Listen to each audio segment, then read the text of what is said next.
옆 사람하고 인사 이렇게 나누겠습니다. 예수님 부활하셨습니다. 아멘. 앞뒤로 한 번 더 인사 나누겠습니다. 그 부활이 저의 소망입니다. 아멘. 감사합니다. 그럼 이 시간 부활 소망이란 제목으로 말씀 나누도록 하겠습니다. 어느 날 어떤 물건을 사려고 줄을 장시간 서서 기다린 적이 있습니다. 그런데 줄을 서 있는데 바로 뒤에 있는 어떤 자매들이 이야기를 나누는 대화가 재미있어서 의식하지 않은 것처럼 하면서 열심히 대화를 들었었습니다. 그 대화의 주제는 이거였습니다. 어떤 그 두 이렇게 교회를 안 다니시는 자매 같아요. 그 두 자매가 그냥 둘이서 이야기를 하는데 한 자매가 로또 복권을 산 것 같아요. 처음 샀나 봅니다. 그러니까 그 복권을 들고 야, 나 로또 샀어. 어머, 그랬어. 야, 이거 당첨되면 나 이것도 하고 저것도 해야지 하면서 되게 신나 있는 거예요. 그러면서 이미 당첨된 것처럼 야, 나 이제 이거 15억 받으면 어떻게 할까? 건물을 살까? 했더니 옆에서 야, 15억으로 무슨 건물이야? 아파트나 하나 사 하면서 막 서로 이야기를 막 하는 거예요. 그 복권 한 장 들고 그 두 이제 좀 어려 보이는 20대 초반 자매 같은데 둘이서 너무 신났어요. 우리 해외 여행도 가자, 맛있는 것도 먹자. 누가 들으면은 이미 당첨된 것처럼 착각할 정도로 너무나 둘이 신나게 이야기를 막 하고 있는 겁니다. 그렇게 한참 이야기를 공상하면서 하다가 복권을 산 자매가 마지막에 이야기한 게 너무 좀 가슴에 와닿았어요. 뭐였냐면 이 내용이었어요. 옆에 친구 이름을 부르면서 땡땡아, 와, 나 진짜 이거 당첨되잖아? 나 정말 착하게 살 자신이 있어. 2등만 당첨돼도 나 진짜 착하게 살 거야. 나한테 누가 뭐 잘못해도 다 용서해주고 누가 나 욕해도 나 다 참을 수 있어. 이것만 당첨되면 나 천사처럼 살 거야 라고 얘기를 하는 겁니다. 그 이야기가 되게 인상 깊었어요. 뭐냐면 야, 로또 2등만 당첨돼도 천사처럼 산다는구나. 아, 이 로또의 위력이 대단하구나. 이런 생각 들었었습니다. 그러고 보니 예전에 젊었을 때 이제 로또 광고 옛날에 나왔었던 게 되게 인상이 깊어서 남았었는데요. 지하철 포스터 광고였는데 그런 광고가 있었어요. 한 회사원이 고개를 숙이고 있는 거예요. 근데 앞에 상사로 보이는 사람이 막 화를 내면서 보고서를 던지고 막 혼을 내는 장면이었어요.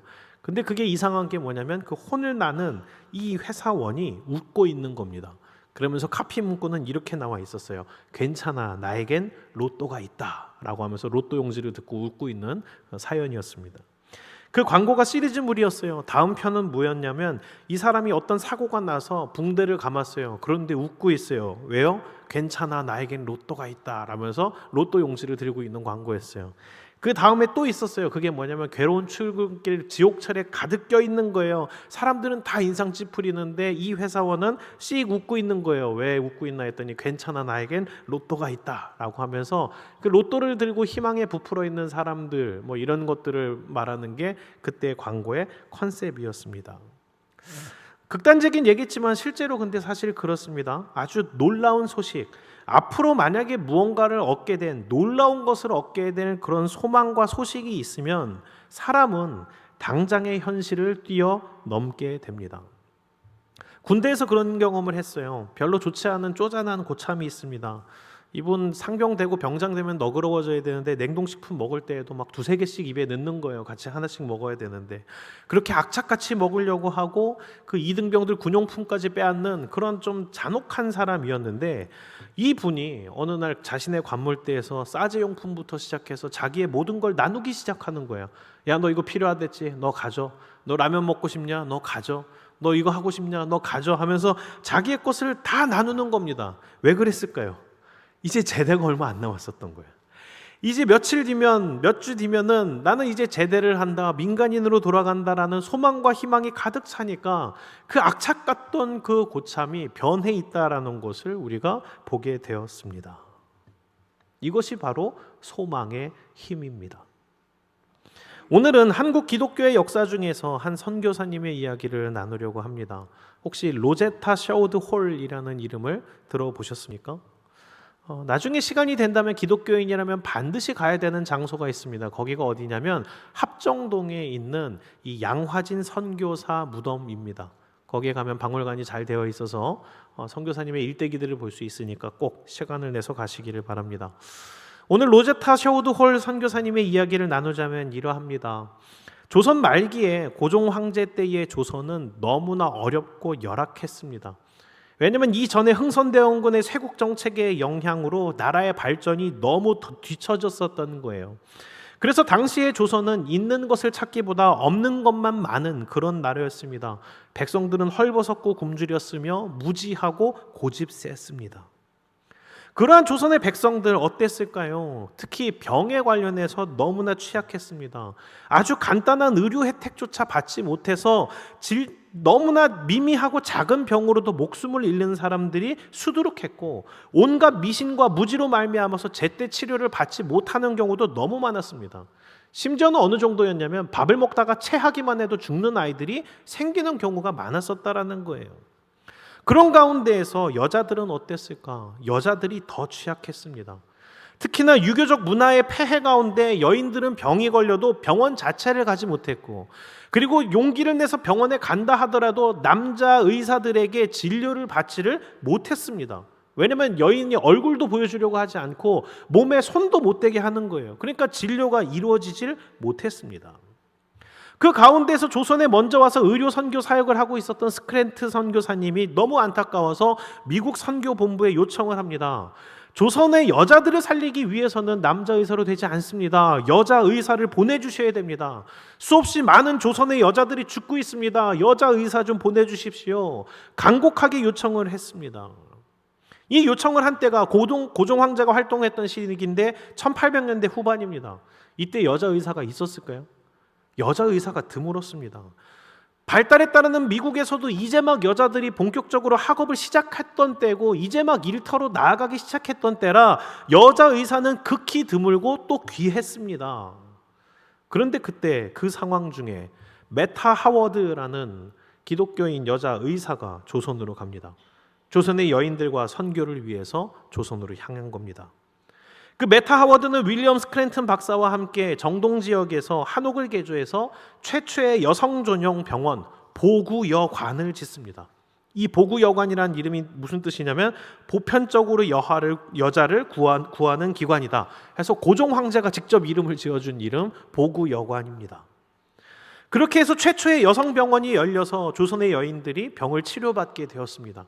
이제 여자 의사가 오니까 그때서야 이제 자기의 몸을 맡기는 겁니다. 그런데 혼자서 그렇게 열심히 일을 도맡아 하던 메타 하워드 의사 선생님이 안타깝게도 조선에서 풍토병에 감염됩니다. 그래서 1년 만에 다시 자기의 병을 치료하기 위해 미국으로 돌아갑니다. 이 메타 하워드가 돌아가고 나서 어렵게 열었던 이 보구여관이 문을 닫게 된 게 너무 안타까워서 이 스크랜튼 선교사님이 다시 한번 미국 선교본부에 요청합니다. 메타 하워드의 뒤를 이을 여자 의사 선생님을 제발 좀 다시 보내주십시오. 선교본부가 백방으로 알아보기는 하지만 조선이라는 낯선 땅에 가겠다라는 사람을 찾기가 너무 어려운 거예요. 당시 중국과 인도도 선교사로 가기는 하지만 쉽지 않은 선교지였는데, 중국과 인도보다 훨씬 더 열악하고 어렵다기로 소문난 곳이 바로 조선이었기 때문에 아무도 가려 하지 않았던 겁니다. 근데 그때에 로제타 샤우드라는 여자가 뉴욕대에서 이제 막 의과대학을 졸업하고 슬럼가에서 의료선교 활동을 하던 이 여인이 소식을 듣게 됩니다. 조선의 여성병원을 어렵게 열었으나 여자 의사가 없어서 조선 여인들이 죽고 있다라는 이 소식, 이 얘기를 듣고 이 로제타 샤우드는 결단하고 자기가 바로 조선으로 가겠다고 떠납니다. 여기서 재밌는 건 로제타 샤우드는 이때 약혼한 상태였습니다. 이때 윌리엄 제임스 홀이라는 캐나다 출신의 남자 의사, 같이 뉴욕에서 의과대학을 졸업하고 함께 신앙생활도 하고 의료봉사도 했던 단짝이 있는데, 이 로제타 샤우드는 그를 두고 생전 듣도 보지도 못했던 조선이란 나라로 떠나버린 겁니다. 그리고 나서 이제 조선에 간 로제타가 자기의 약혼자였던 이 약혼자인 제임스에게 편지를 보냅니다. 그 편지의 내용은 이겁니다. 제임스, 나랑 결혼하고 싶으면 조선으로 오세요. 잠깐 생각을 해봤으면 좋겠습니다. 우리 형제님들, 당신이 의사입니다. 그리고 여자친구가 갑자기 아프리카 오지로 갔습니다. 여자친구가 아프리카에서 당신 나랑 결혼하고 싶으면 아프리카로 오세요 하면 오시겠습니까? 가시겠습니까? 이 로제타도 대단하지만 이 제임스 홀도 보통이 아닙니다. 그냥 제임스 홀이라고 부르면 안 돼요. 양관식 홀이라고 불러야 돼요. 제임스 양관식, 이 사람은 그 사랑을 따라 로제타를 따라서 조선으로 갑니다. 당시에 뉴욕에서 조선을 가려면 배만 꼬박 3달을 탔어야 됩니다. 그런데 사랑하는 자기의 여인이 있는 곳을 향해 이 제임스 홀은 따라갑니다. 사실 이 제임스 홀도 신앙이 깊은 사람이라 의료 선교를 생각했지만 조선은 꿈도 못 꿨습니다. 너무 열악하고 어려운 곳이라 다른 곳으로 가려고 생각을 했는데 자기의 사랑하는 여인이 조선이란 곳을 향했기 때문에 모든 것을 접어두고 조선에 따라갑니다. 제임스 홀이 로제타를 따라서 조선으로 와서 1889년에 서울에서 결혼을 합니다. 이 결혼이 이 조선 땅에서 일어난 최초의 서양식 결혼이었습니다. 이 제임스 홀 부부가 올린 식이 그 기념비적인 결혼입니다. 그렇게 부부가 서울로 와서 결혼을 하고 의료 활동을 하면서 선교 활동을 열심히 진행을 합니다. 그래서 이 로제타 셰워드 홀이 보구여관에서 이제 3년간 지내면서 진료를 했을 때 몇 명의 환자를 살렸냐면 14,000명을 혼자서 3년 동안 살립니다. 1893년이 되자 미국 선교본부에서 요청이 왔습니다. 그 요청이 뭐였냐면 평양이 너무 어렵다라는 거예요. 그래서 평양을 좀 살펴봐 달라는 부탁을 이 제임스 홀 부부에게 합니다. 그러자 제임스 홀이 이제 서울에서 평양을 사찰을 하고 오는데 사찰을 하고 나서 선교본부에 와서 보고서를 제출합니다. 그래서 제임스 홀이 제출한 그 보고서의 내용은 그겁니다. 결론은 이거였어요. 평양에 의료시설과 함께 교회를 개척해야 될 이유 3가지. 첫 번째, 평양은 인구가 10만이 넘으며 사람들이 적극적이라서 번성할 여지가 있습니다. 두 번째, 평양은 서울과 북경을 연결하는 육로이며 해상 교통도 용이합니다. 교통의 요충지이기 때문에 이곳엔 반드시 교회가 세워져야 되며 의료시설을 포함한 병원이 있어야 합니다. 마지막 3번째, 평양은 조선에서 가장 더럽고 문란한 도시이며 사람들이 거칠어서 돌을 던지는 등 폭력이 난무하는 곳이기 때문에 제가 먼저 가서 선교를 해야 합니다.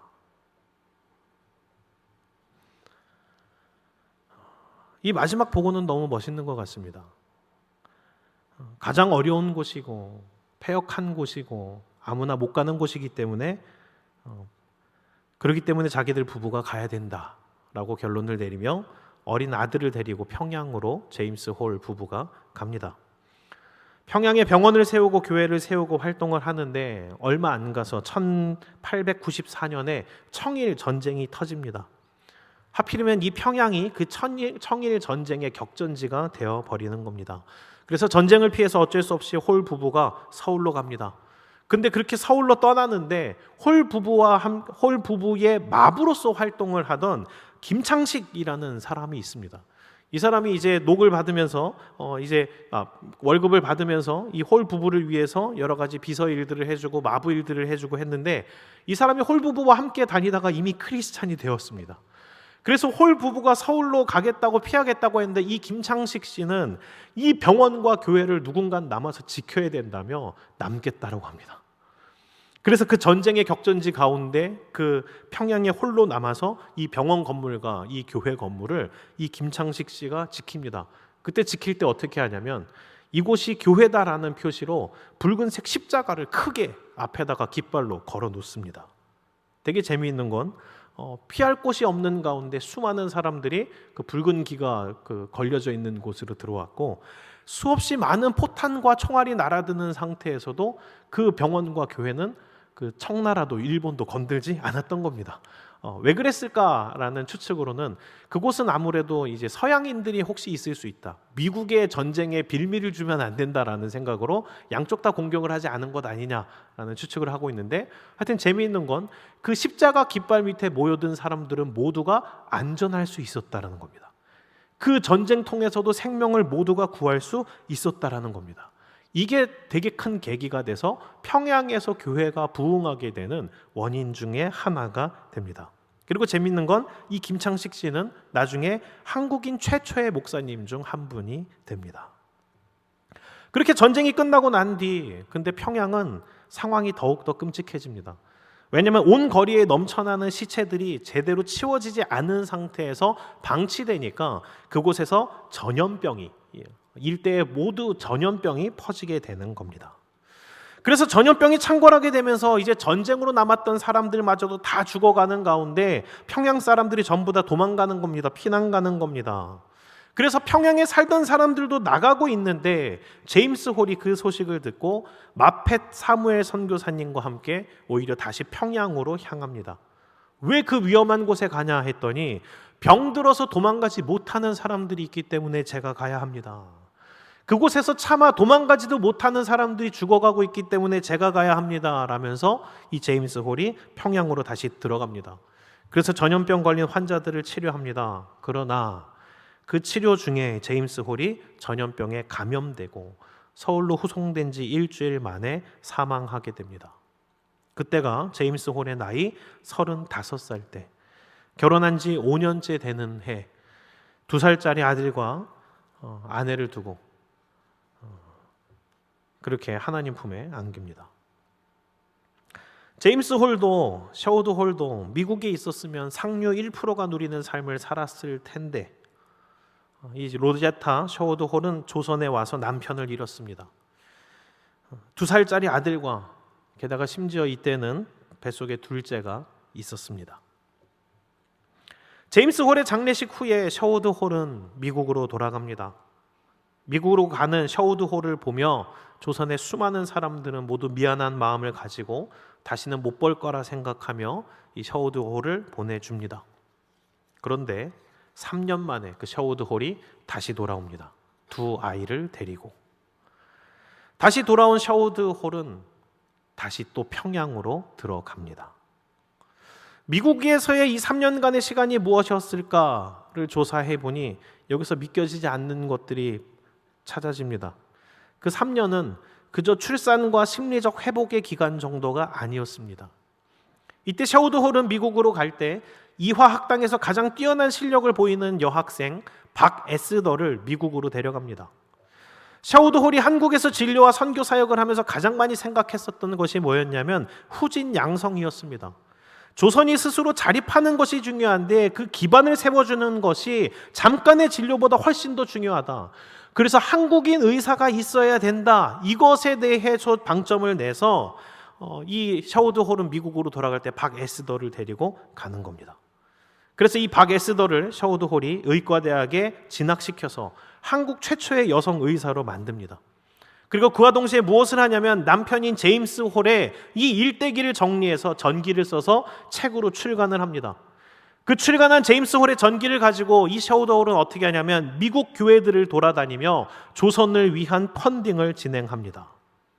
내 남편이 목숨 바쳐가며 바랬던 소망은 평양에 제대로 된 병원을 세우는 것이었습니다. 우리 많은 성도분들 저를 위해서 같이 나눔을 해주십시오. 제임스 홀이 그 기도하고 소망했던 그 소망에 여러분들 역시 같이 동참해 주십시오 호소하며 전국을 다니면서 후원금을 모았고 평양에 돌아와서 3년 만에 홀 메모리얼 병원, 홀을 기념하는 병원이라는 4글자의 이름 기홀 병원을 세웁니다. 이 기홀 병원이 나중엔 평양 기독교 연합 병원이 되고 아쉽게도 이제 북한이 공산화된 이후에는 김일성 종합의과대학이 됩니다. 한국의 슈바이처라고 불리우는 이 장기려 박사가 기홀 병원에서 의사를 하다가 남한으로 내려오신 인물입니다. 셔우드 홀이 한 일은 여기서 끝나지 않습니다. 미국에 돌아갔던 동안 그녀가 했던 일이 또 있습니다. 그것은 점자를 만드는 법을 배웠다라는 겁니다. 제임스 홀과 함께 평양에서 진료 사역을 하면서 제일 먼저 얻게 된 첫 교인의 이름이 오석현이라는 사람이었는데 그 사람이 시각장애인 외동딸이 있었습니다. 그런데 그 외동딸이 아빠를 따라서 계속 교회에 나와서 예배를 드리는데 이 셔우드 홀 부부가 보기에 너무 안타까운 겁니다. 왜냐하면 조선에는 점자도 없는 거예요. 이 아이는 아무것도 배울 수 없고 아무것도 알 수 없고 아무 일도 할 수 없는 거예요. 그래서 이제 하나 남은 아버지를 마저 잃게 되면은 이 아이는 죽을 수밖에 없게 되는 거예요. 그 꼬마 아이를 불쌍하게 여겼던 이 셔우드 홀은 나중에 조선으로 돌아가면 이 아이에게 점자를 가르쳐 줘야겠다. 그리고 조선에 점자를 만들어 줘야겠다라고 해서 이 점자 만드는 법을 배워서 최초로 한국에 점자를 가르친 사람, 퍼뜨린 사람, 만든 사람이 또 바로 이 셔우드 홀입니다. 나중엔 농아 교육까지 진행을 합니다. 그리고 이뿐인 줄 아십니까? 셔우드 홀은 40년 동안 한국에서 봉사를 하는데 은퇴한 이후에 경성 여자의학 강습소를 세웁니다. 이것은 근대적 의학 교육기관으로서 오직 여자 의사를 양성하는 곳으로 교수진도 일부러 한국의 사람들로만 채워서 충당을 합니다. 그리고 이 병원이 나중엔 고려대학 의과대학이 됩니다. 홀의 마지막 작품이었습니다. 샤워드 홀의 일대기를 정리해보면 마치 소설 같습니다. 어떻게 한 사람이 이렇게 많은 일을 할 수 있나 싶고, 또 그 수많은 어려운 상황들을 어떻게 다 극복했나 싶습니다. 생각을 해보십시오. 남편을 잃은 나라에 어떻게 다시 돌아갑니까? 남편을 잃은 슬픔을 추스릴 틈도 없이 어떻게 또 그 많은 일들을 해냅니까? 그리고 사실 지금 말을 안 했지만 평양으로 그렇게 돌아와서는 샤오드 홀이 그렇게 미국에서 낳았던 둘째 딸, 그 둘째 딸을 평양으로 돌아와서 사역하면서 또 잃게 됩니다. 조건과 상황으로만 따지면 좋은 게 하나도 없습니다. 서울에서 평양에서 일하면서 갖은 고생을 다했고 너무나 사랑하는 남편과 아이를 잃었습니다. 그리고 이 40여 년이란 봉사의 인생, 아직 적혀지지 않고 우리에게 드러나지 않은 얼마나 수많은 일들이 있었겠습니까? 도대체 사람이 어떻게 그 삶을 살아내고 그 시간들을 견뎌낸다라는 말입니까?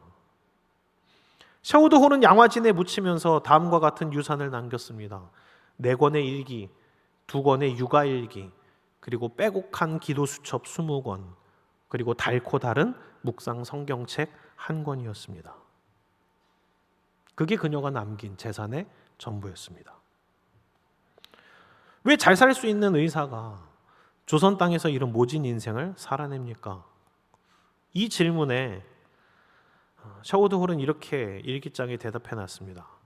하나님의 사랑이 나를 이 땅에 이끌었고 그 사랑이 있는 한 나는 이곳을 떠날 수 없습니다. 평양에서 전염병에 걸려서 서울로 돌아온 제임스 홀은 죽기 전에 샤오드 홀에게 이 말을 남겼습니다. 내가 평양으로 간 것을 후회하지 말아요. 나는 그리스도를 위해서 그 일을 했어요. 하나님이 내게 갚으실 거예요. 제임스 홀이 말한 하나님의 갚아주심은 이 땅에서의 평안한 삶, 안락한 인생이 아닙니다. 그것을 바랬다면 홀 부부는 조선으로 오지 않았을 겁니다.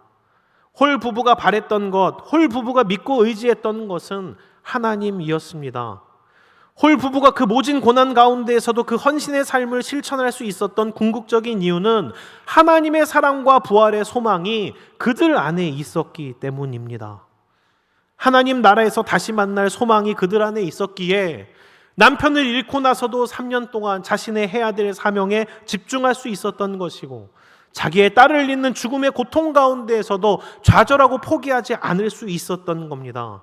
그 부활의 소망 가운데에서 그들은 다시 일어나 하나님 나라를 세우는 일들을 감당할 수 있었던 겁니다. 말씀을 마치도록 하겠습니다. 로제타 샤우드 홀의 아들, 이제 홀로 남은 그 아들, 어린 시절은 아버지를 잃었고 또한 동생을 잃었고 평생 고생하시는 어머니를 봐왔던 그 아들은 미국으로 돌아가서 의사가 됐었습니다. 그런데 그 의사가 되자 그 아들도 한국으로 옵니다. 로제타 샤우드 홀의 아들 닥터 샤우드 홀은 당시에 한국에서 창궐했던 결핵에 대한 문제를 해결하기 위해 애를 썼습니다. 그래서 최초의 한국에 결핵 전문 병원을 세웠고, 한국에 너무나 팽배해서 수많은 사람의 목숨을 앗아갔던 이 결핵에 대해서 알리고 그 기금을 모아서 치료하기 위해 크리스마스 씨리라는 것을 만듭니다. 그렇습니다. 우리가 알고 있는 그 씨를 만든 사람이 로제타 샤우드 홀의 아들 닥터 샤우드 홀 박사입니다. 그렇게 결핵을 치료하며 이 땅에서 또 평생을 조선의 사람들을 고치기 위해 애를 쓰다가 그 닥터 샤우드 홀도 그 어머니의 옆에 양화진에 묻히게 됩니다. 어떻게 그 아들마저 조선을 위해서 다시 돌아와서 헌신할 수 있었을까요? 그들에게 있어서 부활의 소망이라는 것은 그만큼 생생한 것이었기 때문입니다. 그들에게 있어서 부활은 관념이나 이상이 아니라 실제였고 현실이었고 가슴 안에서 생생하게 살아있는 소망이었기 때문에 현실의 어려움 따위가 보이지 않았었던 겁니다. 오늘 말씀 고린도전서 15장은 선교사님들이 헌신했던 것과 같이 부활의 소망으로 모든 삶을 헌신했던 바울이 부활에 대해서 언급한 말씀들이 있는 부분입니다. 우리 그 부분을 다시 한번 합독하며 읽어보겠습니다. 고린도전서 15장 51절에서 58절까지 우리 같이 한 목소리로 읽겠습니다. 시작. 보라, 내가 너희에게 비밀을 말하노니 우리가 다 잠잘 것이 아니요 마지막 나팔의 순식간에 후련히 다 변화되리니 나팔 소리가 나매 죽은 자들이 썩지 아니할 것으로 다시 살아나고 우리도 변화되리라. 이 썩을 것이 반드시 썩지 아니할 것을 입겠고 이 죽을 것이 죽지 아니함을 입으리로다. 이 썩을 것이 썩지 아니함을 입고 이 죽을 것이 죽지 아니함을 입을 때에는 사망을 삼키고 이기리라고 기록된 말씀이 이루어지리라. 사망아, 너의 승리가 어디 있느냐? 사망아, 네가 쏘는 것이 어디 있느냐? 사망이 쏘는 것은 죄요, 죄의 권능은 율법이라. 우리 주 예수 그리스도로 말미암아 우리에게 승리를 주시는 하나님께 감사하노니 그러므로 내 사랑하는 형제들아, 견실하며 흔들리지 말고 항상 주의 일에 더욱 힘쓰는 자들이 되라. 이는 너희가 수고가 주 안에서 헛되지 않은 줄 알미라. 아멘. 부활의 소망 안에서 우리에게 이미 승리를 주신 하나님께 기뻐하며 견실하며 흔들리지 말고 항상 주의 일에 힘쓰는 우리 모두가 되기를 주의 이름으로 축원합니다.